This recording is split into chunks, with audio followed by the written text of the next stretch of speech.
નમસ્તે વિદ્યાર્થી મિત્રો, BSc physics semester 1 CC physics 101 unit 1 vector algebra and vector analysis lecture 4માં આજે આપણે જોઈશું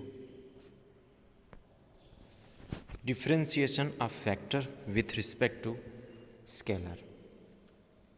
તો જોઈએ, કોઈ ફંક્શન છે આર, એમાં વેક્ટર ફંક્શન આર છે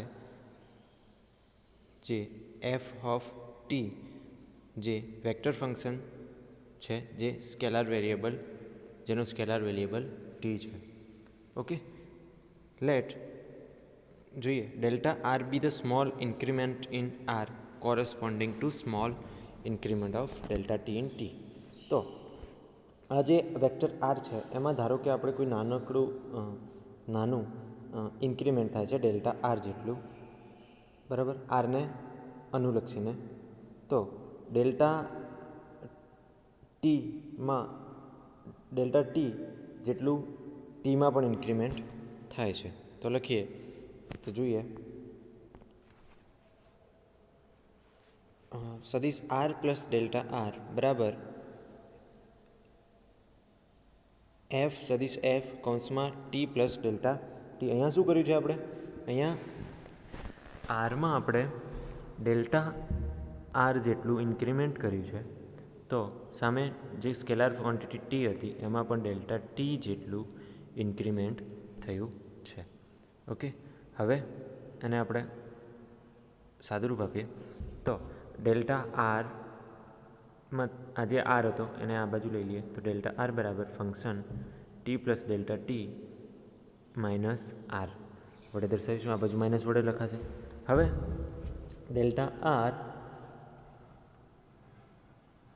બરાબર ફંક્શન કૌંસમાં T plus delta T minus, અહીંયા પણ આના માટે પણ ફંક્શન લાગુ પાડીશું તો ફંક્શન એફ ઓફ ટી. એ કઈ રીતે? તો કે આ જે છે આર બરાબર આપણે શું લખ્યું હતું? ફંક્શન એફ સદિશ એફ ઓફ ટી, એટલે કે ઇક્વેશન લખાશે ડેલ્ટા આર બરાબર F T plus delta T minus F T. Okay, હવે આ જે સમીકરણ છે, એને ડેલ્ટા ટી વડે ભાગીએ બંને બાજુ. તો delta R upon delta T બરાબર F delta T plus delta T minus F T divided by delta T. હવે આ જે સમીકરણ છે એને આપણે લિમિટ લઈએ, બરાબર છે. તો limit delta T tends to 0, તો કે ડેલ્ટા ટીમાં એ બહુ શૂન્યની નજીક હોય તો ડેલ આર બાય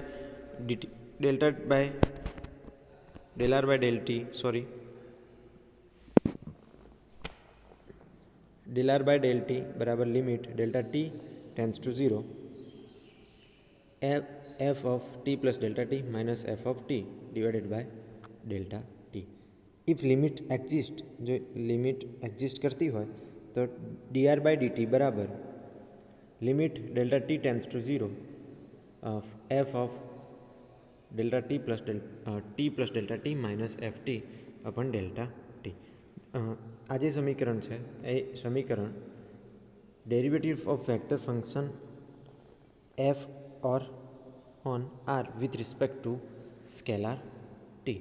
કોઈ ફંક્શન એફ અથવા આરનું સમયની સાપેક્ષે વિકલનનું સૂત્ર દર્શાવે છે.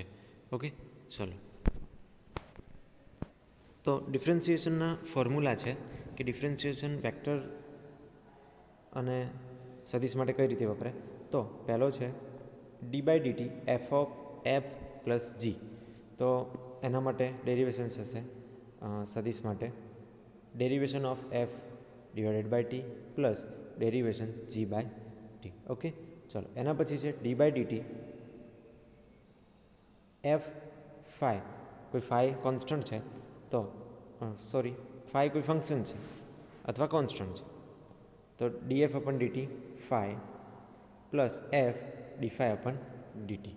ઓકે, એ જ રીતે કોઈ બે ડોટ પ્રોડક્ટની ડેરિવેશન કરવું છે ડિફરન્સિએશન, તો ડી બાય ડીટી સદિશ એફ ઇન્ટુ સદિશ જી બરાબર એફ ડોટ એફ એમના એમ જીનું વિકલન પ્લસ એફનું વિકલન જી એમનો એમ. ઓકે, આ ડોટ પ્રોડક્ટ માટે હતું.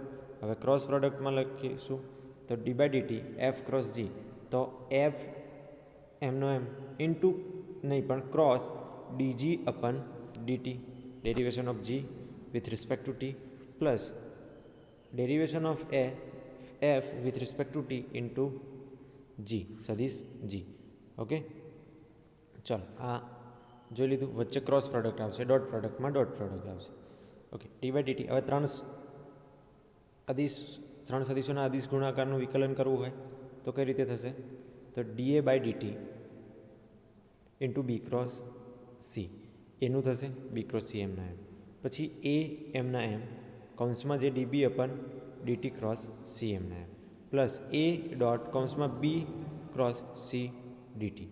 ઓકે, તો આ રીતે થશે કે ત્રણ સદિશનો સદિશ ગુણાકાર હોય તો એનું વિકલન થશે da upon DT cross b cross c plus a cross db upon DT cross c plus a cross b cross C DT.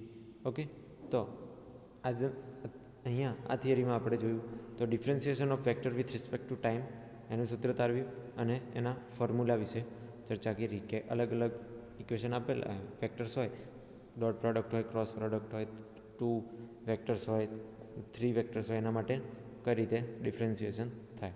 Okay, ચલો એના પછી છે differentiation with respect to time.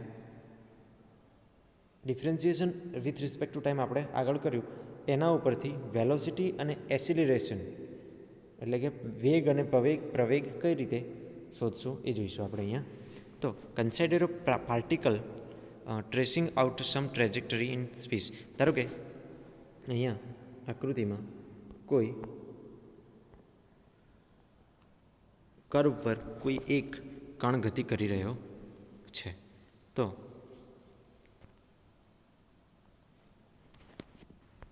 અહીંયા કોઈ એક પાર્ટિકલ્સ છે જે કોઈ એક પાથ ઉપર મૂવમેન્ટ કરી રહ્યો છે. લેટ્સ ધારો કે એનો કોઈ પોઝિશન વેક્ટર આપણે દર્શાવીએ તો પોઝિશન, ધારો કે આ કોઈ પાર્ટિકલ્સ છે આ રહ્યો જે મૂવમેન્ટ કરે છે અને અહીંયા કોઈ એક બિંદુ છે અને આને આપણે કોઈ બિંદુથી એક પોઝિશન વેક્ટર દર્શાવીએ. તો એ પોઝિશન વેક્ટર દર્શાવ્યો તો એને ઓપી નામ આપીશું. ઓપી બરાબર r represent the position vector of the particle. પાર્ટિકલનો શું દર્શાવે છે? Position vector. અને ઓને આપણે શું માંગીશું અહીંયા? ઓરિજિન.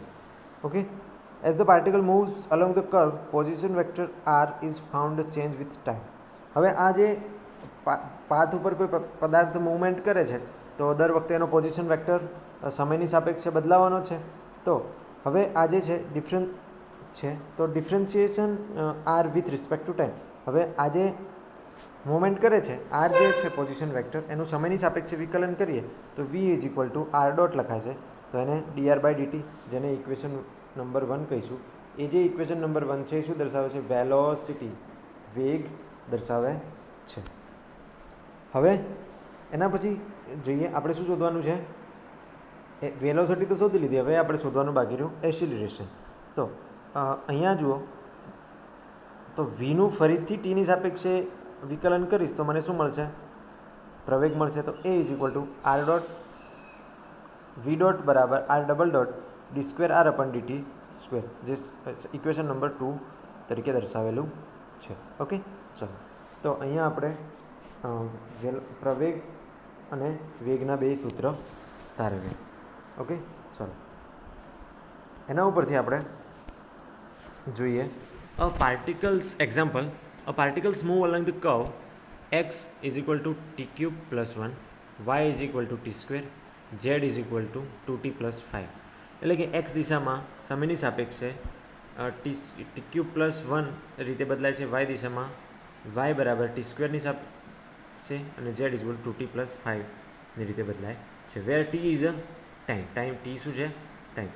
તો આના માટે આપણે શું શોધવાનું છે? વેલોસિટી અને એસેલરેશન શોધવાનું છે. At time is T is equal to 1 માટે, અને ડાયરેક્શન પણ શોધવાની છે. કોની સાપેક્ષે? 2i plus 3j plus 6k. Okay, તો અહીંયા 2i plus 3j plus 6k ઉપર કેપ છે તે ધ્યાન રાખજો.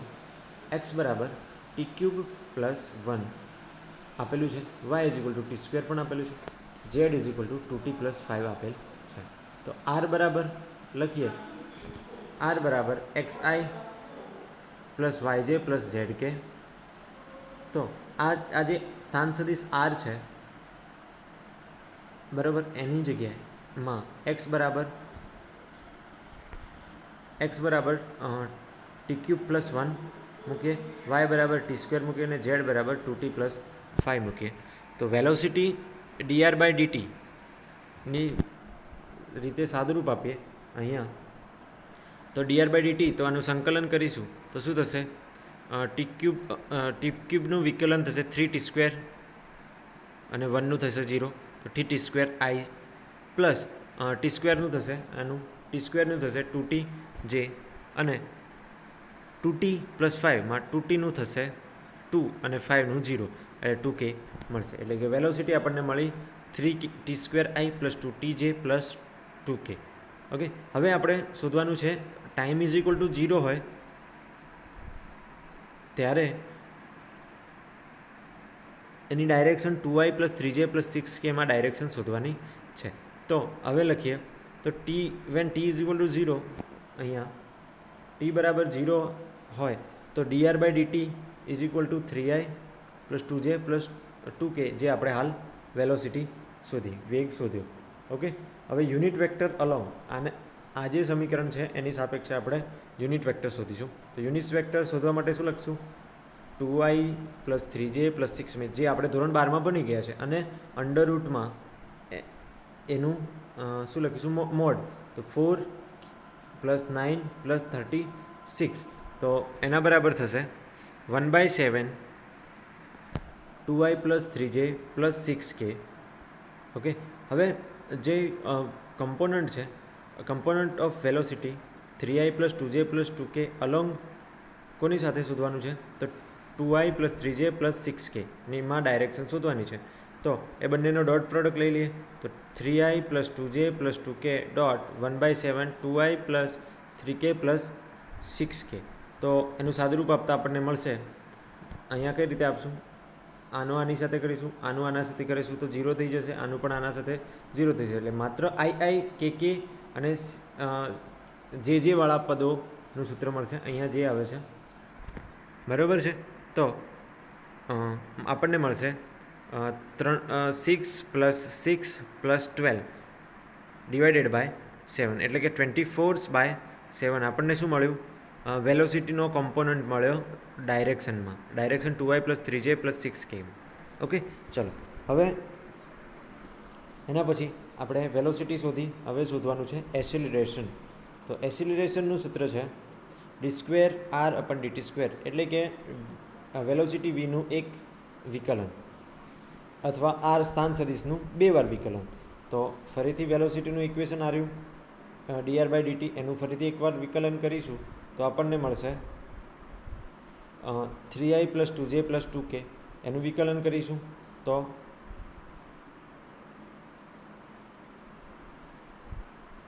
સોરી આ નહીં પણ આ ઉપરનું, આમાં આપણે t ઇઝ ઇક્વલ ટુ 1 મૂક્યો છે, એ ઇક્વેશન હતું, સોરી. અહીંયા મળશે 3t square i plus 2t plus 2kનું વિકલન કરીએ તો 3 ઇન્ટુ 2t સ્ક્વેરનું થશે 2t, તો 60i પ્લસ 2tનું થશે 2j પ્લસ 2નું તો 0 થઈ જશે, માટે આપણને એસિલરેશન મળશે 60i પ્લસ 2j.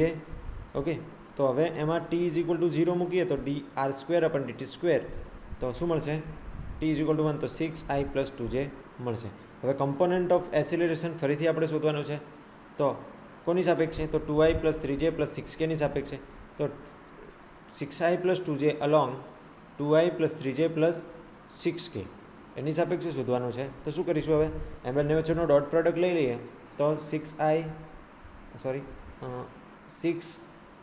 નો કરીશું, i j નો કરીશું તો 0 આવશે, i k નો કરીશું પણ 0 આવશે, j નો j સાથે જ થશે, i નો સાથે જ, બાકી બીજા બધા માટે 0 આવશે. તો 6 6 × 2 12 પ્લસ 2 × 3 6, તો 18/6 18/7 આપણને component of acceleration in direction of 2i + 3j + 6k માં મળશે. ઓકે,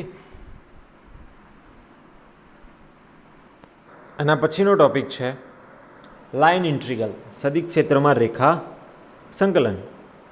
તો એને સમજતા પહેલાં આપણે જનરલી સમજીએ કે કોઈ ટ્રેન છે, એ ટ્રેનના ડબ્બા છે. ટ્રેન આખી એક વસ્તુ છે. હવે ટ્રેનના નાના નાના ડબ્બાને આપણે ખંડ તરીકે વિચારીએ, બરાબર છે.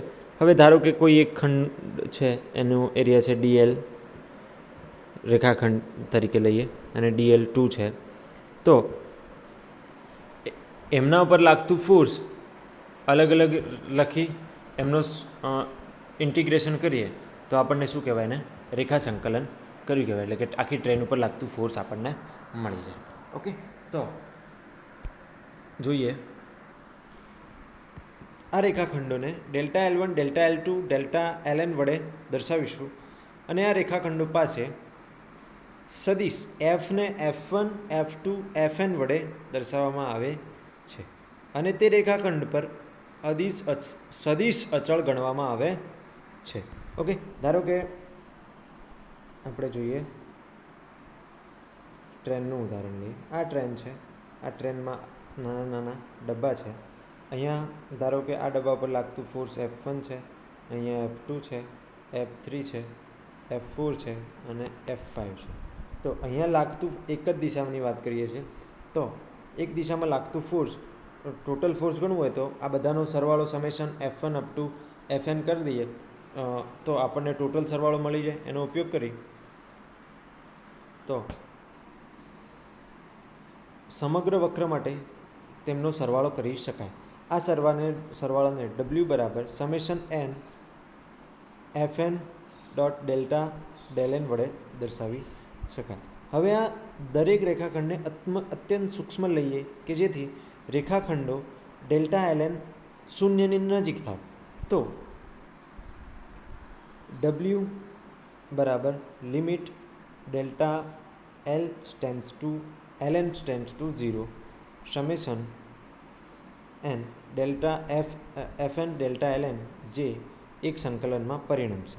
માટે W બરાબર integration a to b f dot dl ને આપણે a to b fx dx plus fy dy plus fz dz વડે દર્શાવી શકાય. હવે 3 ડાયમેન્શનની વાત કરીએ. એક જ ડાયમેન્શનમાં એક્સ અક્ષની વાત કરતા હતા, હવે 3 ડાયમેન્શનમાં વાત કરી તો દરેક દિશામાં કેટલું ફોર્સ લાગે છે એનો આપણે સરવાળો કરી ટોટલ વર્ક ડન શોધી શકીએ.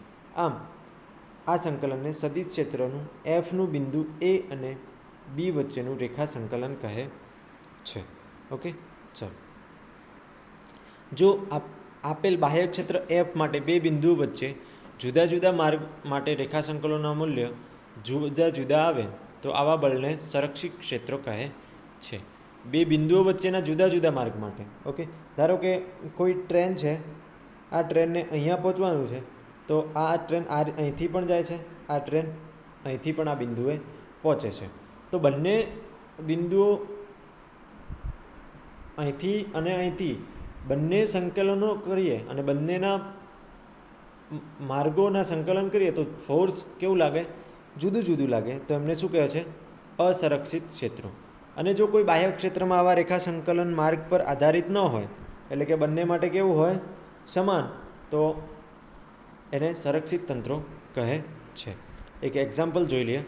એક કણ છે f = 2x2y પ્લસ 3xyj વડે અપાતા બળ ક્ષેત્રમાં ગતિ કરે છે.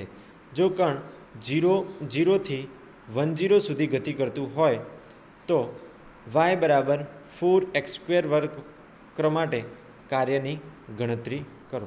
અહીંયા એવું કહે છે કે કોઈ ફંક્શન છે એ અહીંથી અહીંયા કોઈ એક બિંદુ છે 0, 0 અને 1, 4, એ બે વક્રો તરીકે અથવા 3 આ રીતે મુવમેન્ટ કરશે. બરાબર. આ 0 0 છે ઉગમ બિંદુ અને આ છે 1 4. બરાબર. તો અહીંયા આ જે ફોર્સ લાગે છે તો એના માટેની આપણે શું કરવાની છે? કાર્યની ગણતરી. તો આપણે આ રીતે પણ કરી શકીએ. 0 થી 1 માટેની કરીએ, 0 થી 1ની, અથવા 0 to 4 માટે કાર્યની ગણતરી કરી શકાય. હવે જો બંને આ જો સંરક્ષિત ક્ષેત્ર હશે તો 0 થી 1 માર્ગ પર જતાં આપણને મળતું કાર્ય પણ સરખું હશે, અથવા રેખા સંકલન સરખું હશે, અથવા અહીંથી 0 થી 4 પર જતાં કાર્ય પણ કેવું હશે? સરખું હશે. તો વર્ક ડન બરાબર ઇન્ટિગ્રેશન એફ ડોટ ડીઆર, જ્યાં આર બરાબર XI પ્લસ YJ, આર બરાબર XI પ્લસ YJ, તો એનું વિકલન કરીએ તો dr is equal two dXI plus DYJ. તો હવે f ઇઝ ઇક્વલ ટુ આપણને અહીંયા આપેલું છે, f is equal two 2x² YI plus 3xYJ dot DXI plus DYJ. Okay. હવે ડોટ પ્રોડક્ટ કરીએ. આઈ વાળા આઈ સાથે કરીશું તો 1 આવશે, બાકી આઈ જોડે જેનો કરીશું તો જવાબ શું આવશે? 0. એટલે માટે અને આઈ ઇઝ ઇક્વલ ટુ 1 આવશે. તો 2x² y dx plus 3xy dy આપણને મળશે. ઓકે. હવે આપણી જોડે એક બીજું ઇક્વેશન આપ્યું, વક્રનું કઈ રીતે ગતિ કરે છે એ વક્ર આપી દીધું છે. y બરાબર 4x² હોય તો dy બરાબર 8x dx થશે, આનું વિકલન. તો 8x dx અને 0 થી 1 વક્ર વચ્ચે કાર્ય, તો એનું રેખા સંકલન લખી લઈએ. 0 થી 1 2x², yની જગ્યાએ આપણે 4x² મૂકીશું આના ઇક્વેશન પરથી, ઇન્ટુ dx પ્લસ 3x, ફરીથી એક્સની જગ્યાએ 4x², 8x dx. ઓકે. yની જગ્યાએ આપણે 8x મૂક્યા, ડીવાયની જગ્યાએ 8x dx મૂક્યા. ઓકે.